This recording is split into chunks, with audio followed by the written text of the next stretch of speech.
Hey folks, Maury here with Roy Wheeler Realty. Hey, if you're buying a house with a septic system, I want to give you some quick pointers and tips about what to look for and possibly some red flags.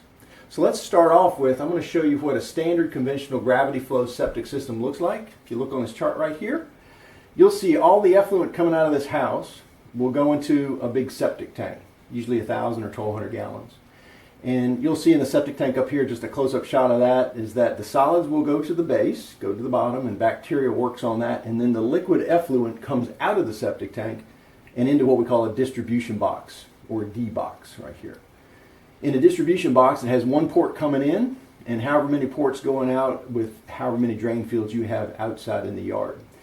Now, one point that I want to make very clear on the first part of this is that when we're looking at septic fields, you want to make sure you have just an unobstructed yard area that's got good grass in it.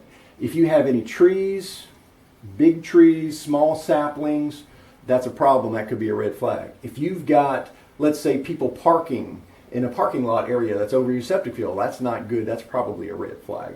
Or some people that might have put like an above ground swimming pool, not good. So all these things could be red flags.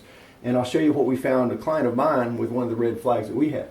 But next slide we're going to go over here to is an actual distribution box, or a D box. This is a pretty new one. As you can see, the one line coming in from the septic tank. We've got here 1, 2, 3, 4, 5 ports going out, so that one has 5 leach field lines going out. This is a perfect septic tank. It's the effluent coming out, and that's what we want to see.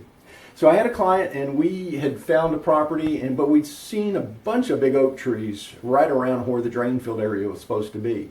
So my client did extra due diligence, and he paid for a septic contractor to come out, and here's what we found.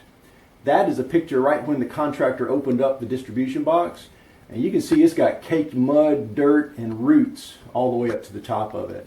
And the contractors let us know that that distribution box had failed, and there's probably more discovery that was going to be needed to get further into it to find out even if the ports and the leach fields were functioning or not.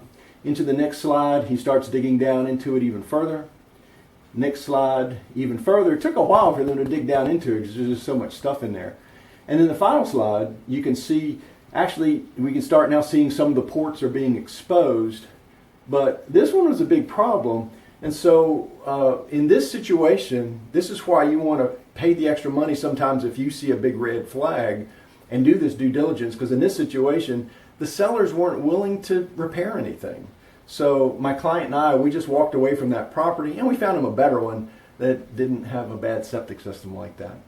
So, hey folks, thanks for joining me today.